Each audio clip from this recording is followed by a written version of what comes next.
And to send us off on the right note, here's your prompts. What gives you hope about Wisconsin's children and families? And we will start with candidate Brennan. You do. The fact that this is an industry that is as organized, that is as effective as you have been, despite the generations of disinvestment. Despite the fact that for the last 15 years, Robin Voss's response has been, Mom ought to be staying home with her baby. Like, this is what you have withstood, but this is the opportunity. In 2010, we held the most consequential election in my in-state history in my lifetime. Scott Walker won. The stakes were very high then. Over the last 16 years, we have lived with the consequences of Act 10. We have lived with the consequences of gerrymandered maps. We have had a Wisconsin that many of us hardly recognize, and you have withstood that. And now you stand on the precipice of having a governor who can be your advocate, having a legislature that will allow you to do things. But it is critically important who that governor is. You know, it was a whisper when we started this campaign, who can beat Tom Tiffany? Now it's a roar. And there are challenges around it. And I will take a backseat to no one when it comes to a 25-year history of getting stuff done in Wisconsin. Over the last 20 years, having nothing but executive positions and differing from some of my colleagues in that. I served as Governor Evers' DOA secretary during COVID, when if we didn't deliver, people were going to die in state government. You know who did that too? You did. You did that as child care providers. You set the stage for us to recover stronger from COVID than we went into it. What gives me hope is we can do more. We have the ability to do more now. We can close the book on what happened in 2010, that generation of harm that's been done to us. And we can look back in 2040 and say in 2026, we started something. We started something that we lived in over the last 15 years, and you were part of that. Thanks very much for having me here today, and thanks for the work that you do. First and foremost, I just want to say thank you all for joining us, and hopefully you get a chance to, I don't know if the World Cup is still on, but hopefully you get a chance to watch something or go to enjoy yourselves. Is it over? Spain won. Spain won? Okay. I'm not the only one. So again, I want to say thank you, but what really gives me hope is not just the individuals who are in this room, it's actually the moment that we are in right now. When we talk about childcare, it's affecting both Democrats and Republicans. It's affecting those who have and have not. And so now is the moment where it feels like everybody has had their backs to the corner, and now it's time for us to fight like a raccoon would out of that corner. And I think that we're in a moment right now to where, as the state senator was talking about, we have to have the political will. And because every corner of the state of Wisconsin, everywhere in between, they're affected by this issue. It's affecting businesses. It's affecting families. It's affecting our children. It's affecting the mental health of our community. And so right now, I do believe because of the moment we're in, this is the perfect opportunity to elect the next governor who can actually get it done. Whether we are talking about getting it done in a trifecta, which we all need to make sure that we're working extremely hard at. And I know this is a nonpartisan event, but even if we still have a Republican-controlled legislature, you know, we can still get it done. As county executive, I represent a Democratic area, blue area of Milwaukee.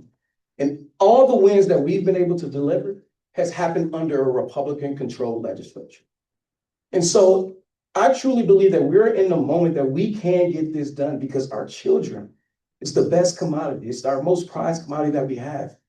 And so it's extremely important that all of us step up and make sure we get it done, not just with this election, but we have to make sure that we stay engaged to get the policy, the rulemaking, and implementation done the right way. Thank you for being here. They say hope can be dangerous, but Wisconsin children and families, they gave me hope because they are meeting the moment with a movement. I've met children when I was in Marinette, having kids come up to me and ask me what I'm going to do for them in their schools. I had a young woman in Evansville, I think you probably talked to them too. She asked about how we were able to have fewer screens in class. We see families consistently show up for one another because when systems fail, communities show up. But this is unsustainable to rely on just the pure resiliency of our children and families across the state without providing them the rights that they absolutely deserve when it comes to investment in community so that they can continue to build and have the things that they need to thrive and they are not forced to continue to be resilient. I think in a movement moment, it's imperative that we have people who are leading with humility and courage and a willingness to show up in spaces that are maybe even dangerous. Ours is a campaign that has continued to have conversations with the Trump voters, where we go in places, maybe it's a dive bar or a bowling alley. I still have yet to go to a racetrack, but I'm going to get there. Working class people all across the state feel deeply left behind and ignored. And they deserve a governor, you deserve a governor who is going to continue to show up and work harder than anyone else in state government. That is a promise that I know I will keep. Thank you all so much again for being here and for fighting for all of our babies.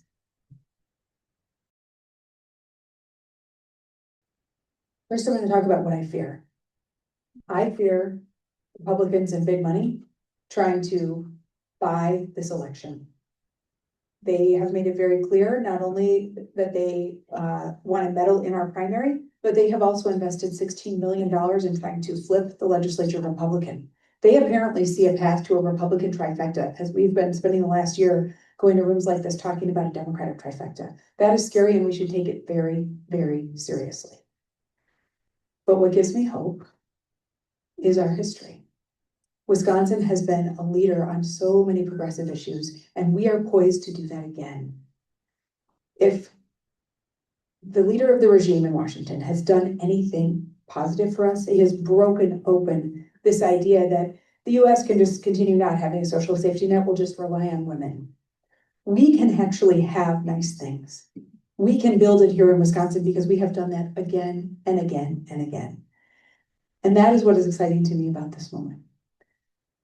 It is time for us to unite. And every single one of us has said repeatedly that whoever is the nominee, we're going to work like hell for that person. And I hope everyone in this room feels that way too.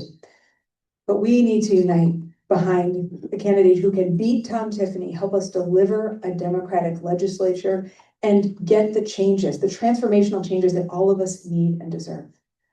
Now, I want to ask for your votes. Every single one of you, I'd like to earn your vote on August 11th and again on November 3rd. I am the candidate that has the most experience in and around state government.